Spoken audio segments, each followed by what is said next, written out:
Hello, everyone. Welcome to the Scumdog's Kennel. I'm your host, Chris Williams, and in today's Cryptid Corner mini episode, I have a bunch of truly scary stories out in the woods, folks. Now, in one story, this witness clearly saw a glimmer man, but she thinks it might have been a Bigfoot. In the other story, the witness experiences something that is invisibly around him that never makes itself shown, only with basically shouts and thrown rocks. Either way, both stories are incredibly intriguing. So let's get into the first story. Canadian hunting guy deals with annoying Sasquatch, and then read the next story, folks, because they're both, well, as I said, very intriguing. So let's read this brief excerpt from the story, folks, before we read the entirety of it. I'm not sure how much I slept that night, but the walk out the next day revealed rocks all over the cabin, which was weird because we were in a wooded forest with dirt ground, lots of stone around.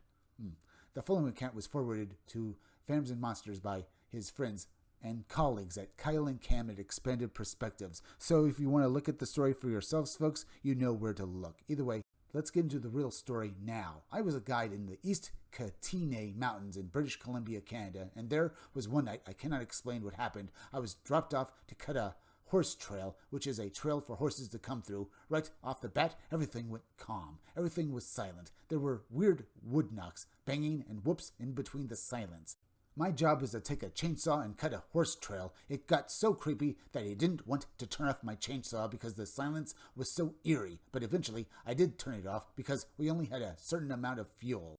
I sat down on a log and was about to have some lunch. As I was sitting on a log, a large pine tree came flying at me. It wasn't directly in my line, but maybe 10 to 15 feet away from me. The whole tree, roots and all, as if it had been pulled from the ground. Keep in mind, I didn't have a gun with me, but I had a chainsaw. I was scared to look behind me, so I sat there thinking. I had been hearing strange sounds all afternoon.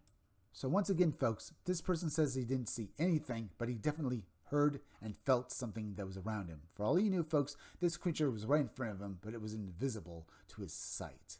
As I said, folks, it's a possibility that Bigfoot can somehow cloak itself and render itself unable to be seen by any witness. So let's continue with this witness's story and hear the next account that has very similar details to this one.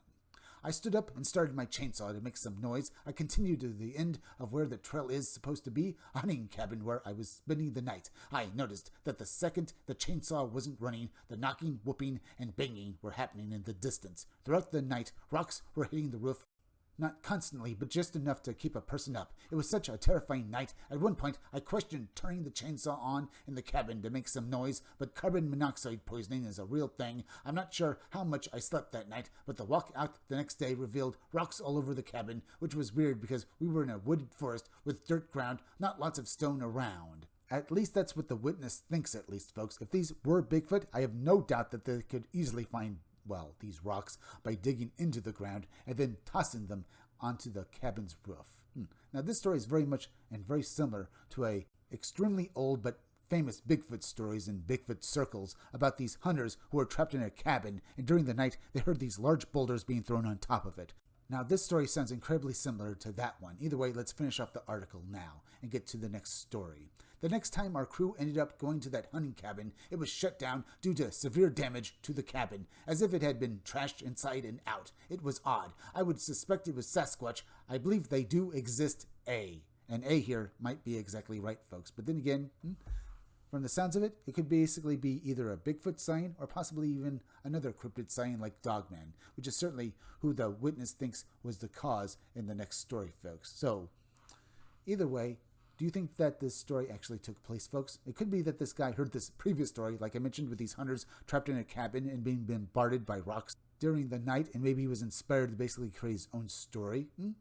Maybe, folks, but I can believe that something like that could happen over and over again because it's so similar to other details we've seen in other Bigfoot stories. Either way, let's read this next article. Hiker senses sudden danger in Daniel Boone National Forest. This hiker senses something out there, and much like in the other case, folks, she doesn't know what it was, but it left her truly terrified because she felt like she needed to get away from that area as quickly as possible and get back, to her family. Either way, it's a terrifying story, folks, and let's get into it because the full account will leave you will leave you with a few shivers. Either way, let's read this brief blurb as well, folks, before we get to the rest of the story. Suddenly, it was like I hit a wall of fear and dread. I was frozen in my tracks. I saw nothing, but the paralyzing fear that I felt was real. Instantly, I knew I had to get out of that area. As you can see, folks, this sets up the story pretty nicely that this woman had no idea what was out there, and she felt that it was basically going to hurt her if she didn't basically get back to her family and friends as quickly as possible. So now, folks, let's read the witness's full account. Hello, about 12 years ago, my husband surprised me by renting us a treehouse back in the Daniel Boone National Forest in Kentucky. I was a novice at searching for Bigfoot, so while we were there, I was making whoops and banging on trees. I've since realized that those are not good choices. One night, somewhere between 2 a.m. and 3 a.m., I had a few beers and was feeling adventurous. My husband had told me that about a half a mile behind our treehouse, there was a sheer wall of rock around 60 or so feet high, straight up with a way to climb it to a flat plateau that looked out over the forest. Now, in the woods of Daniel Boone National Forest, it is dark. There are no lights of any kind, so I put on a pair of night vision goggles I had brought and headed off into the woods. I was not feeling frightened in any way. I was anticipating going up the cliff face in the dark and seeing the view from the top. Famous last words, anyone? And, well, this woman clearly, well, maybe not believing in Bigfoot at the time, probably believes in it now, because what she was about to experience, while she didn't actually see anything physical, she truly got the fright of her life, because this woman arrogantly thought that she could just go back out in the woods and just climb this sheer mountain cliff and just think that everything would be fine, even though that she had basically, well, by screaming and hollering earlier and knocking on woods, that she didn't end up angering the creatures that live out there, folks. Either way, let's get back to the article. Suddenly, it was like I hit a wall of fear and dread. I was frozen in my tracks. I saw nothing, but the paralyzing fear that I felt was real. Instantly, I knew I had to get out of that area. I was so very afraid to see what was causing the dread in my heart that I pulled off the goggles and quickly shaking, I went back. I have since then encountered many Bigfoot in their areas, and not once did I feel that same dread. I have, however, been near a dogman and felt it, as well as having something large drop from a tree behind me and felt it again.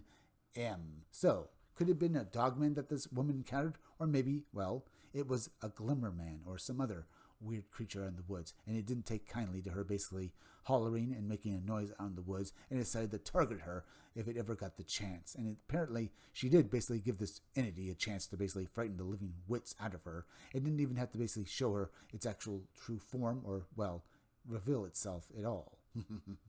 Now, that is what's truly terrifying. Because these entities don't actually need to physically show themselves sometimes, folks, to frighten the living daylights out of us, as I basically reiterate. These things can basically be all around us, I would say, and if you basically anger them, they will make their presence known in the most horrifying way possible to illustrate to you that you do not disrespect them or basically do anything to anger them at all. Like basically setting the woods on fire or generally making the area a complete mess, or basically even just outright basically screaming, "Come at me," and basically expect that nothing will.